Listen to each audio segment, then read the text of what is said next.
गोवन वार्ता लाईव्हच्या यूट्यूब चॅनलला सबस्क्राईब करा आणि बेल आयकॉन दाबून लेटेस्ट व्हिडिओचं नोटिफिकेशन मिळवा. नमस्कार, मी सिद्धेश आणि तुम्ही पाहताय गोवन वार्ता लाईव्ह. मुख्यमंत्र्यांनी महत्त्वाची वक्तव्य केली, पत्रकार परिषद घेतली, कडक निर्बंधही जारी केले. काय काय हे निर्बंध होते ते तर आपल्या सगळ्यांना कळलेलंच आहे. आणि आता हे निर्बंध नेमके कोरोनाला रोखण्यासाठी व्यवस्थित काम करतील का, या निर्बंधांचा फायदा होईल का, अशा प्रश्नांवरती आता चर्चा सुरू झालेली आहे. त्यामुळे एक महत्त्वाची चर्चा करणार आहोत. माझ्याबरोबर एक एक्सपर्ट आहेत, उद्योजक आहेत आणि त्यांच्यासोबत हे जाणून घेणार आहोत की खरंच हे जे नियम आहेत, या ज्या अटीशर्ती आहेत, हे सगळे कितपत गोव्यामध्ये काम करण्यासाठी प्रयत्नशील ठरतील. माझ्यासोबत अपना भड़ा से मुर्तज़ा अली आहेत. बहुत बहुत स्वागत है आपका मुर्तज़ा अली साहब. वापस एक बार गोवा में लॉकडाउन तो किया नहीं है सीएम ने, लेकिन जो रिस्ट्रिक्शंस लगाया है, क्या आपके इरादों पे पानी फेरने वाले रिस्ट्रिक्शंस नहीं है? अपना बड़ा आने वाला था 23 अप्रैल को. क्या लग रहा है अभी कैसे आएंगे? नहीं, देखिए सतीश जी, पहले तो आपका बहुत-बहुत धन्यवाद, आपने इस टॉपिक के ऊपर भी हमसे बात करी। पहली चीज तो ये कि उम्मीद पे दुनिया कायम है और जी. मैंने सीएम साहब की जो पीसी देखी अभी और जो उन्होंने बात करी रिस्ट्रिक्शंस को लेके, तो अभी भी हमारे लिए काफी उम्मीदें बाकी हैं, क्योंकि उन्होंने लॉकडाउन क्योंकि मैंने कल माननीय प्रधानमंत्री जी की भी स्पीच सुनी और जो उन्होंने कहा सभी स्टेट के सीएम को कि आप लोग लॉकडाउन को एक आखिरी हथियार की तरह इस्तेमाल करें, उसके पहले जहां तक कोशिश हो लॉकडाउन ना करें।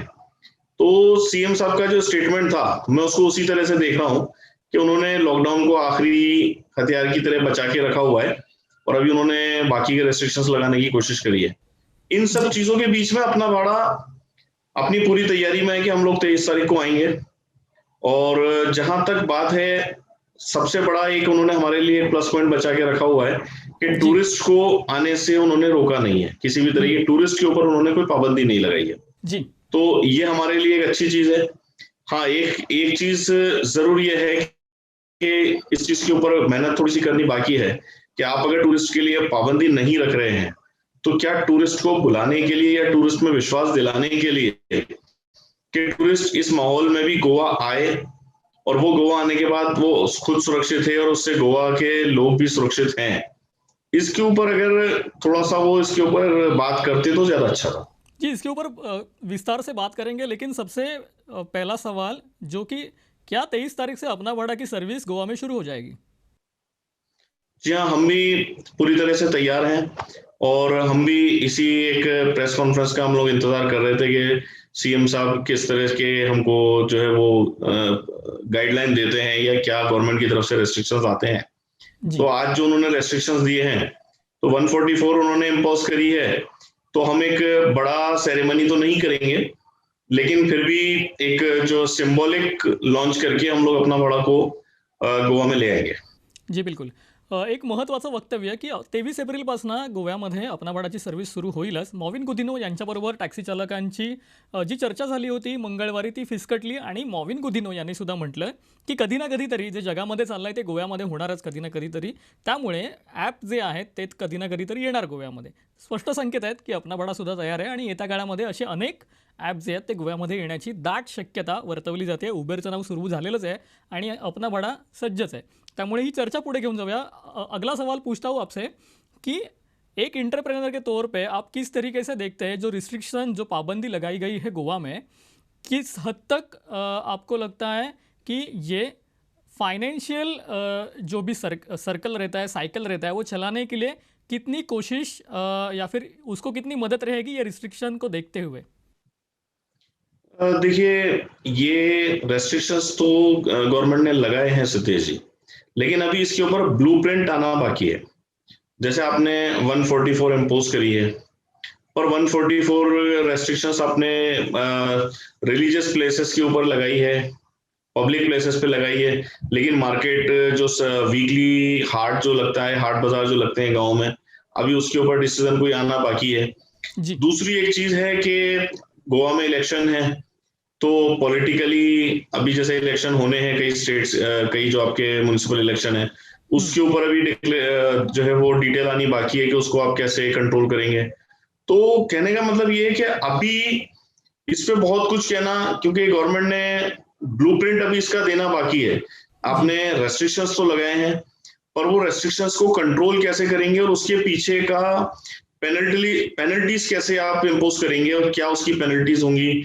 जैसे आप रेस्ट्रिक्शंस करते हैं 5 लोग इकट्ठे ना हो, और क्योंकि गोवा तो टूरिस्ट प्लेस है, यहाँ लोग, आपने ये भी नहीं रोका है कि बाहर से कोई आने वाली गाड़ियां, जी टूरिस्ट बिल्कुल। गाड़ी जी जो जी महाराष्ट्र या कर्नाटक से जो लोग टूरिस्ट गाड़ी लेके आते हैं, जैसे इनोवा जी हो या कोई पब्लिक आपका कोई बड़ी 17 सीटर या 12 सीटर बस हो, तो उसके अंदर जो टूरिस्ट आते हैं तो आप उसको कैसे पेनल्टी लगाएंगे, या उनको आप रोकेंगे या नहीं रोकेंगे, क्योंकि आपने टूरिस्ट के ऊपर कोई प्रतिबंध लगाया नहीं है। हम्म अब अगर इसको दो तरीके से देखना चाहिए हमने, कि सीएम ने होटेलियर्स को, टूरिस्ट टैक्सी ऑपरेटर्स को, कैसीनोज, बार, रेस्टोरेंट्स, इन लोगों को एक उम्मीद देने की कोशिश करी है कि हम लोग आपका बिजनेस रोकना नहीं चाह रहे हैं, राइट। हम लोग चाह रहे हैं कि ये बिजनेस मेंटेन रहे, ये बिजनेस आपका चलता रहे, ये साइकिल चलता रहे। लेकिन इसके पीछे की एक प्रैक्टिकल जो है उसको भी हमने समझना पड़ेगा, क्योंकि वर्ल्ड वाइड जो टूरिस्ट प्लेस हैं, हम्म और अभी जो कोविड की जो सिचुएशन चल रही है, तो जी हमारे यहाँ टूरिस्ट आ कितना रहा है। हम्म अब हमने दो चीजें हैं, मैं अभी इसमें जो आपने मेरे से सवाल किया कि एंटरप्रेन्योर की तरफ से देखने के लिए, तो मुझे ये देखना पड़ेगा कि मेरा जो टूरिस्ट आ रहा है, मैं एक होटल रन कर रहा हूँ, मैं एक टैक्सी बिजनेस रन कर रहा हूँ, मैं कैसीनो, बार या रेस्टोरेंट रन कर रहा हूँ, मेरे पास टूरिस्ट आ कितना रहा है, क्या उस टूरिस्ट के आने से, उस लिमिटेड फिगर से, क्या मेरे बेयर मिनिमम एक्सपेंसेस निकल रहे हैं, मेरे स्टाफ की सैलरी मीट आउट होती है कि नहीं होती, मेरे इलेक्ट्रिसिटी का या बाकी खर्चे मीट आउट होते हैं या नहीं होते। तो जी अगर टूरिस्ट हम लोग नहीं ला पा रहे हैं और उसके बाद हमने लॉकडाउन इम्पोज नहीं करके उन चीजों को खुला रखा है, तो इसका एक एडवर्स इफेक्ट भी पड़ सकता है, क्योंकि एक एंटरप्रेन्योर के लिए अगर उसका टूरिस्ट ही नहीं है, उसका कस्टमर ही नहीं है, और हमने इम्पोज कर दिया कि मार्केट खुला हुआ है, होटल खुले हुए हैं, रेस्टोरेंट खुले हुए हैं, रिजॉर्ट खुले हुए हैं, जब टूरिस्ट ही नहीं है तो इनको खोलने का मेरा मकसद क्या निकलेगा, मतलब मेरा एक्सपेंस ही नहीं निकल पाया और उल्टा मैं लॉस में जाऊं, तो उससे अच्छा कि ये लॉकडाउन होता तो बंद होता।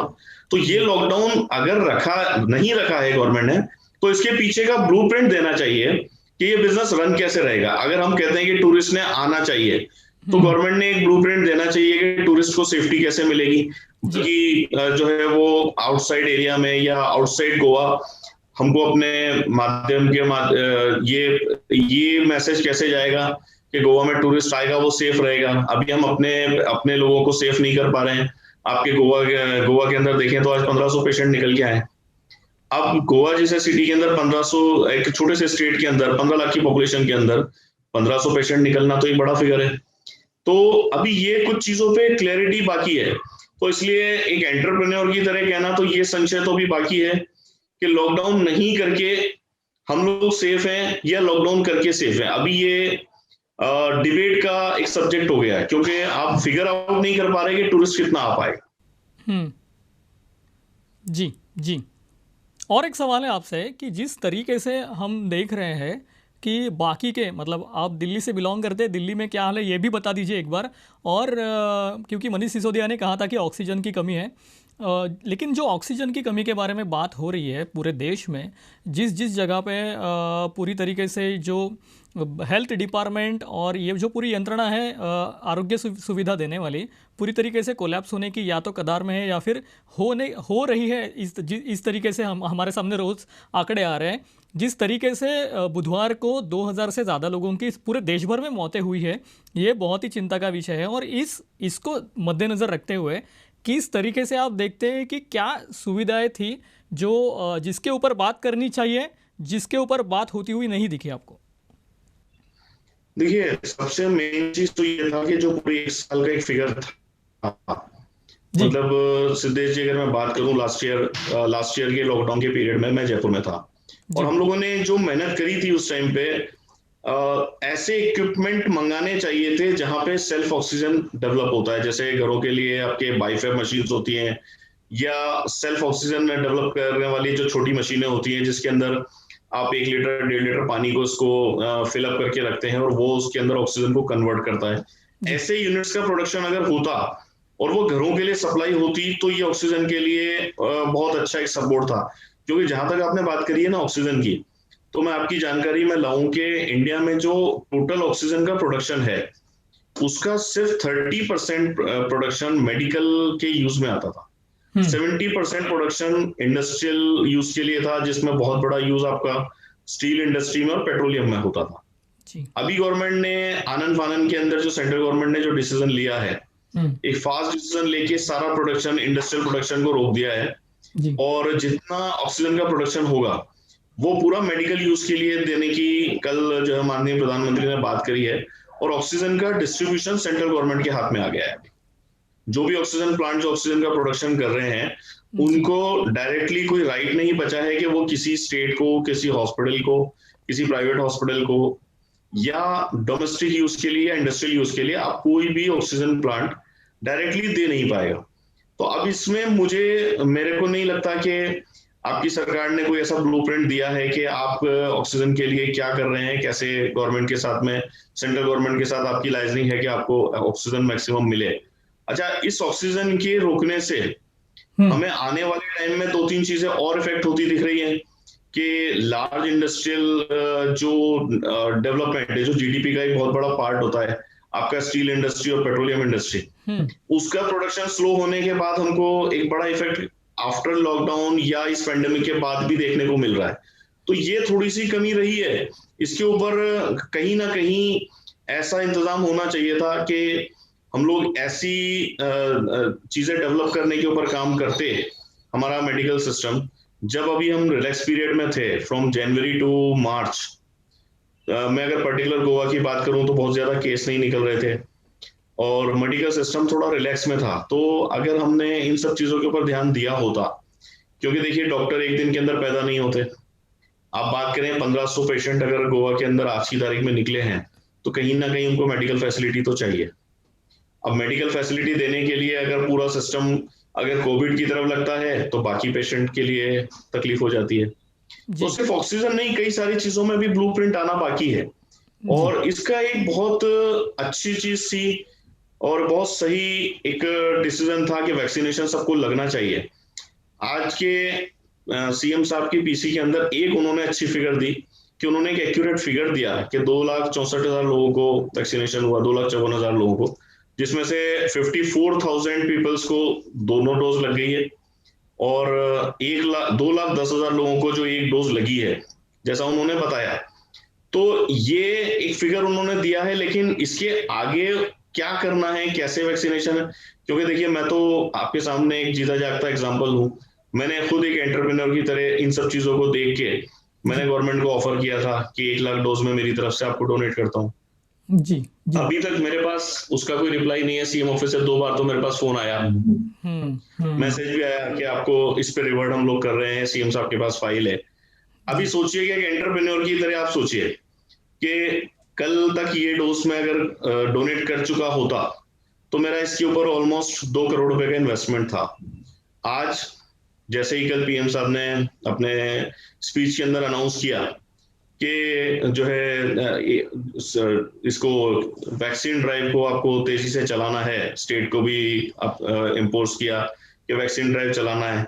1 मई से 18 साल से ऊपर के सारे एज ग्रुप को वैक्सीन लगाना कंपलसरी करा। उसके साथ साथ एक बड़ी चीज हुई कि वैक्सीनेशन का प्राइस बढ़ा दिया गया। आज जो कोविशील्ड और कोवैक्सीन जो आती है भारत बायोटेक की, उसका स्टेट के लिए प्राइस 400 रुपए हो गया, प्राइवेट हॉस्पिटल्स के लिए 600 रुपए का प्राइस हो गया। तो आप समझिए कि गवर्नमेंट अगर अपने लिए भी परचेस करके अगर वैक्सीन ड्राइव चलाने को थी तो कल तक जो वैक्सीन 170 या 200 रुपए में पड़ रही थी, आज वो 400 रुपए की पड़ने वाली है। एक एंटरप्रेन्योर की तरह सोचिए तो मेरे ऊपर 2 करोड़ का बर्डन है। अगर मुझे इसका अप्रूवल 2 दिन पहले मिल गया होता और मैंने गवर्नमेंट को इसका बजट रेज कर दिया होता और आज अगर मैं इस चीज को करूंगा तो मेरे ऊपर 2 करोड़ का एडिशनल बर्डन है। तो कहीं ना कहीं ये सारी चीजें भी स्टेट के ऊपर आनी है जी। तो ये अगर इसका ब्लूप्रिंट आता सामने कि गवर्नमेंट ने इसकी क्या प्लानिंग करी है, कैसे वैक्सीनेशन होना है और किन लोगों को होना है। क्योंकि देखिए मैंने जो एक प्लान रखा था गवर्नमेंट के सामने कि फ्रंट लाइन आपके हॉस्पिटैलिटी वॉरियर्स जो हैं, जैसे आपके टैक्सी ड्राइवर्स, बस ड्राइवर्स, उसके अलावा आपके होटल्स का स्टाफ है, जी अगर जो होटल्स, रेस्टोरेंट, बार्स, कैसीनोज, इनका फ्रंट लाइन स्टाफ, इनका हाउसकीपिंग, इनका कैटरिंग स्टाफ, इनके वेटर्स, अगर इन लोगों को वैक्सीनेशन अगर हम प्रायोरिटी पे करते, तो हम, जो मैंने आपको स्टार्टिंग में बात करी ना, कि हम लोगों को ट्रस्ट दिला पाते हैं टूरिस्ट लाने के लिए कि जी हमारा स्टाफ पूरा वैक्सीनेटेड है, और इसलिए आपको हमारे आने के बाद एक सेफ्टी मिलेगी, आपको कोविड के इन्फेक्शन से हम लोग दूर रख सकते हैं, आपको हर तरह से यहाँ पे कोविड की सिक्योरिटी मिलेगी। इस चीज को हम प्रमोट कर सकते थे टूरिस्ट लाने के लिए। तो ये एक ब्लूप्रिंट होता गवर्नमेंट के लिए सामने रखने के लिए, कि अगर हमने लॉकडाउन नहीं रखा है और हमारे यहाँ टूरिस्ट आए, तो उसको बुलाने का एक ऑफर एक तरीके का होना चाहिए था। जैसा मैंने मेरे फ्लीट के लिए, सिद्धेश जी, आपने कोबी कोड का नाम सुना है? जी जी, गाड़ियों में लगता है जो।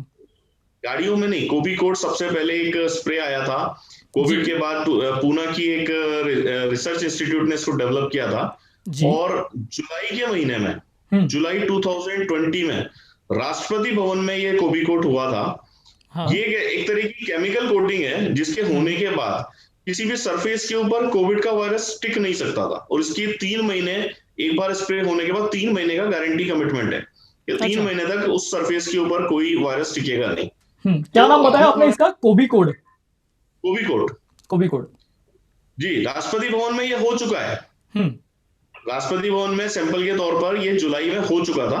जी तो हमने भी कोशिश करी है कि हमारे जो अपना बाड़ा के फ्लीट आएंगे, उन फ्लीट्स के ऊपर हम कोबी कोट कराएंगे, और एक फ्लीट के ऊपर, आउटर सरफेस के ऊपर और इनर, जहां जहां टूरिस्ट का हाथ लगता है, अगर हम उसको स्प्रे कराते हैं, तो 3 महीने के लिए मेरे एक फ्लीट के ऊपर करीब 8,500 रुपए का कॉस्ट आता है। मगर मैं मेरे टूरिस्ट को, मेरे पैसेंजर को मैं ये गारंटी दे सकता हूं कि आप मेरे फ्लीट के अंदर बैठेंगे तो आपको सरफेस पे किसी तरह का कीटाणु नहीं मिलेगा, मेरा ड्राइवर जो है कोविड टेस्ट से पास होगा, वैक्सीनेटेड होगा, उसके अलावा जो है हमारा फ्लीट जो है। तो अगर इसी तरह की कोशिश स्टेट गवर्नमेंट ने, क्योंकि हमारा कोर बिजनेस टूरिस्ट के ऊपर है और हम चाहते हैं कि टूरिस्ट हमारे पास आए, तो ऐसा कुछ ब्लूप्रिंट बना के अगर स्टेट गवर्नमेंट ने बात करी होती, माननीय सीएम साहब ने ऐसा कुछ ब्लूप्रिंट सामने रखा होता, तो आज जो ट्रस्ट बिल्डअप उन्होंने करने की कोशिश करी है, वो ट्रस्ट बिल्डअप होता और बहुत अच्छे से होता, और फैक्ट्स एंड फिगर्स के साथ में होता, और मेरे जैसे एंटरप्रेन्योर जो और गोवा में आने को हैं, उनके लिए भी एक अच्छी चीज होती। जी बिल्कुल। थोड़ी सी इसके ऊपर विस्तार से बात करते हैं। आपने कहा कि जून में कोबी कोड आया था, राष्ट्रपति भवन में लगाया गया, एक रिलैक्सेशन मोड में भी चले गए थे हम लोग जनवरी से लेकर मार्च तक, ऐसे भी बात आपने यहाँ पे इसका जिक्र किया। एक बहुत बड़ा सवाल मेरी जहन में इस वक्त आ रहा है, और मेरे ख्याल से ये हमारी चर्चा का शायद आखिरी सवाल हो, क्योंकि इसके ऊपर आप विस्तार से बात करें, ऐसे में आपसे गुजारिश करता हूँ। सवाल ये है कि पहले लॉकडाउन जो हुआ, उस लॉकडाउन से लेके जब तक लॉकडाउन पूरी तरीके से खुल नहीं गया था, तब तक सिर्फ मैं गोवा की बात नहीं कर रहा हूँ, गोवा से लेके पूरे देश से लेके कंपैरिजन करेंगे कि जिस तरीके से गोवा में अभी जो रिस्ट्रिक्शंस लगाए गए हैं, कुछ इसी तरीके के रिस्ट्रिक्शंस दिल्ली में पहले लगाए गए थे, महाराष्ट्र में लगाए गए थे, बाद में हल्के हल्के जो है वो कड़क लॉकडाउन जो था उसके ऊपर चले गए लोग। लेकिन बात यह है इसके अभी बात करने जैसी, कि जब पहला लॉकडाउन हुआ, उस लॉकडाउन में जो भी चीज़ें हुई या फिर हमें करने को हमें मजबूर कर दिया गया था, उसके हिसाब से हमने कोई भी सीख नहीं ली, ऐसा आपको लगता है क्या? और कंपैरिजन देखें तो जिस तरीके से अभी जो हालचाल शुरू है, वो भी किसी तरीके के मतलब कोई इसके ऊपर से बोध नहीं लिया गया, और अभी उसी के ऊपर हम लोग मतलब वही पल्ला जो है वो अभी फिर से दोहरा रहे हैं, ऐसा लग रहा है क्या कहीं पे? देखिए, बात आपकी बिल्कुल ठीक है कि हमने पिछले लॉकडाउन से कुछ सीख नहीं ली। अगर हम बात करें ब्रेक द चेन की, तो जब इनिशियल लास्ट ईयर जो गवर्नमेंट ने डिसीजन लिया था, अचानक से लॉकडाउन किया था, वो डिसीजन उस वक्त हमको बड़ा मतलब काफी गलत लगा था, क्योंकि माइग्रेंट लेबर एक जगह से दूसरी जगह गई, लेकिन उसको रोकना, उस टाइम पे जो उसको रोक लिया था, सबसे बड़ा जो उसका एक डिसीजन था कि आदमी को एक जगह पे लॉक कर दो, वो उस जगह से निकल ना पाए। तो अगर कहीं ये वायरस किसी एक पर्टिकुलर एरिया के अंदर फैल गया, कोई हॉटस्पॉट बन गया या कोई कंटेनमेंट जोन बन गया, तो उससे दूसरा जोन डेवलप ना हो पाए। ठीक, लेकिन अब इसके ऊपर एक दूसरा फाइनेंशियल क्राइसिस हो गया कि लोगों की रोजी रोटी के ऊपर क्वेश्चन आ गया, लॉकडाउन थोड़ा लंबा चल गया, इंडस्ट्रियल ग्रोथ रुक गई। अभी उसके बाद क्या हुआ कि गवर्नमेंट ने, हमने, चाहे हम इंडस्ट्रियल एंटरप्रेन्योर हो, चाहे सैलराइड पर्सन हो, चाहे कोई भी हो, कहीं ना कहीं सबने अपने आप को रिजर्व रखना चालू कर दिया। सबने अपने रिजर्व बनाने चालू कर दिए कि ये, क्योंकि कोविड का जब तक वैक्सीनेशन नहीं आया था, जब जैसे वैक्सीनेशन आया उसके बाद हम लोग थोड़ा सा रिलैक्स मोड में चली गए और हमने ग्रोथ लेनी चालू करी, जैसे नया नया बिजनेस स्टार्ट करने की कोशिश करी, नया प्रोजेक्ट लाने की कोशिश करी। लेकिन आप ये मानिए कि अप्रैल टू दिसंबर किसी ने कोई भी कोशिश नहीं करी, सिर्फ सबने अपने रिजर्व बनाने की कोशिश करी कि किसी तरीके से काम, अपने आप को सैचुरेटेड करके, अपने आप को कंट्रोल करके, अपनी सेविंग्स के अंदर अपने बचे हुए पैसे में कैसे जैसे अपने आप को आगे बढ़ाएं। सर्वाइवल मोड में लेकिन चले गए लोग। जी जी, सब लोग उसको साइलेंट मोड में चले गए एक तरीके से। और जैसे ही वैक्सीनेशन आई उसके बाद से हम लोग थोड़ा सा आजाद हो गए कि अब तो वैक्सीन आ गई, अब तो इसका इलाज हो ही जाएगा। लेकिन हम लोग ये भूल गए थे कि वैक्सीन सबको लगना बाकी था। अब गवर्नमेंट के सामने दो चीजें थी।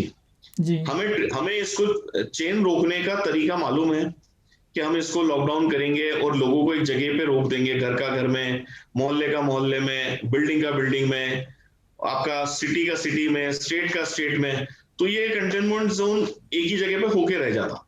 लेकिन इस बार गवर्नमेंट ने जो कोशिश करी, अगर आप मेरे से बात करें कि क्या ऐसी गलती रही कि इतने फिगर्स आ गए, तो सबसे बड़ी प्रॉब्लम ये रही कि हमने स्टार्टअप लिया, महाराष्ट्र हो चाहे दिल्ली हो, चाहे आपका छत्तीसगढ़ हो या पंजाब हो, हमने स्टार्टअप लिया कि पहले हम नाइट कर्फ्यू लगाएं, हम उसके बाद जो है वो 144 इम्पोज करें, हम जो है वो लॉकडाउन, मिनी लॉकडाउन लगाएं।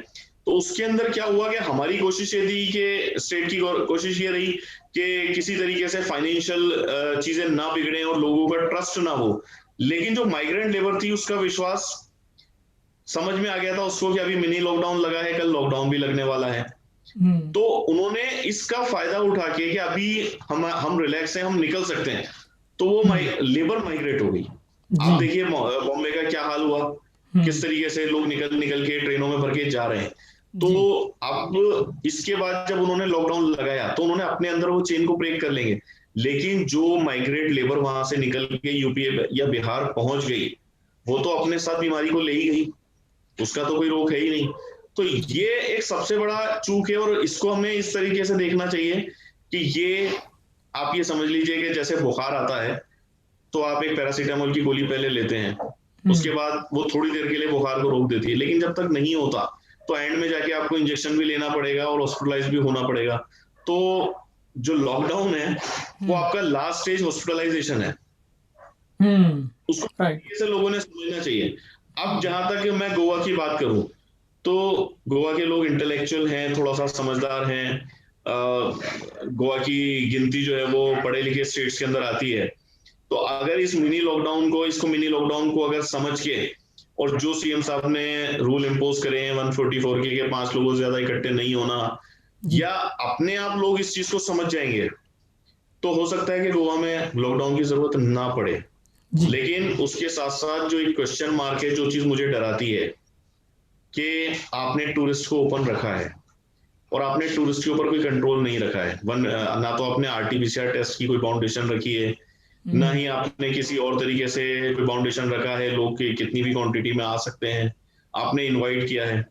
तो बाहर के लोग आके जब हमारे लोकलाइट से कांटेक्ट होंगे तो उसको कंट्रोल करना और उसके अकॉर्डिंग हमारी मेडिकल तैयारी रखना, ये दो चीजों में मुझे आज भी डाउट है। इसको गवर्नमेंट कैसे कंट्रोल करेगी इसका ब्लूप्रिंट नहीं है। तो मेरे समझ से तो ये दो चीजें आना अभी बाकी है। हो सकता है कि गवर्नमेंट इसके ऊपर अभी, क्योंकि ये एक दिन का डिसीजन तो नहीं हो सकता है, इसके ऊपर जैसा जैसा स्टेप लेंगे उसके बाद क्या डिसीजन आता है। क्योंकि लॉकडाउन आपने किया है तो आपने रात के 10 बजे बाद अगर कर्फ्यू है तो आपके कसिनोस, बार्स, रेस्टोरेंट्स ये तो खुले ही रखे हैं, तो टूरिस्ट के लिए तो आपने खुली छूट दी है। लेकिन कहीं ना कहीं ऐसा तो नहीं है कि टूरिस्ट ही आके वहां एंजॉय करेगा। वो टूरिस्ट कहीं ना कहीं हमारे लोकलाइट से इंटरेक्ट करेगा ही करेगा, और उसके जरिए अगर कोरोना फैलता है, ये महामारी हमारे यहाँ आती है, तो उसके रोकने के लिए क्या मेजरमेंट है? हम्म, जी मेरा समय समाप्त होने जा रहा है, आखिरी 2-3 मिनट बचे हैं। जाते जाते एक सवाल कि एक बहुत बड़ी और अहम बात रही पहले लॉकडाउन में, वो थी वर्क फ्रॉम होम। ये वर्क फ्रॉम होम का जो कल्चर था, ये इसके ऊपर बहुत बहस भी हुआ था और बड़ी चर्चा भी रही थी कि ये नया कल्चर है, ये न्यू नॉर्मल है, और इसको अगर ये टेक्नोलॉजी सपोर्ट करती है तो इसको आगे भी इम्प्लीमेंट होना जाना चाहिए था, लेकिन ये होता दिखा नहीं। इसी का असर हमें अभी दिख रहा है, ऐसा कहेंगे क्या? देखिए, मैं आपको बताऊं कि इस लॉकडाउन का डर सबसे ज्यादा गोवा में क्यों है, क्योंकि वर्क फ्रॉम होम आप और हम बैठ के कर सकते हैं। मैं मेरे घर से अभी आपसे वर्चुअल बात कर रहा हूँ, हम्म। आप अपने घर से वर्चुअल बात कर सकते हैं, लेकिन गोवा जैसे टूरिस्ट प्लेस के लिए वर्क फ्रॉम होम आप कैसे करेंगे? टूरिस्ट ने तो फिजिकली आना है, जी। टैक्सी ड्राइवर ने उसको फिजिकली जाके कैब लेके जाना है, ऑनलाइन तो क्या उसको पैसेंजर को उठा नहीं सकता, होटल भी खुलेगी, तो फिजिकल कांटेक्ट के बिना टूरिस्ट आएगा कैसे? हाँ, वर्क फ्रॉम होम का जो कल्चर स्टार्ट हुआ, उससे आप देखेंगे कि गोवा जैसे टूरिस्ट प्लेस में भी एक बहुत बड़ा फर्क आया कॉर्पोरेट टूरिज्म का। जब कॉर्पोरेट मीटिंग्स होती थी, बड़े बड़े कॉर्पोरेट्स जो अपने मेडिकल रिप्रेजेंटेटिव्स आते थे, बड़े बड़े कॉर्पोरेट्स के हेड्स आते थे, और जी। 50-50 100 लोगों का डेलीगेशन आता था, यहाँ पे आपके यहाँ मीटिंग्स होते थे, उनके सेमिनार्स होते थे। वो सारे सेमिनार्स अभी बंद हो गए, कंपनियों के लिए कॉस्ट सेविंग हो गई, और वर्क फ्रॉम होम के अंदर आप जूम के ऊपर या गूगल मीट के ऊपर आप बड़े बड़े सेमिनार कर रहे हैं, जी जी जी, तो बिल्कुल। उसका एक फर्क पड़ा है। हम्म। लेकिन गोवा में वर्क फ्रॉम होम कैसे करेंगे आप? टूरिस्ट, आप तो हमारी पूरी इकोनॉमी टूरिस्ट के ऊपर टिकी हुई है, हम्म। तो गोवा के लिए वर्क फ्रॉम होम तो एक, मेरे हिसाब से तो एक अभी तो पॉसिबल नहीं है कि इसका कुछ बेनिफिट गोवा को मिलेगा।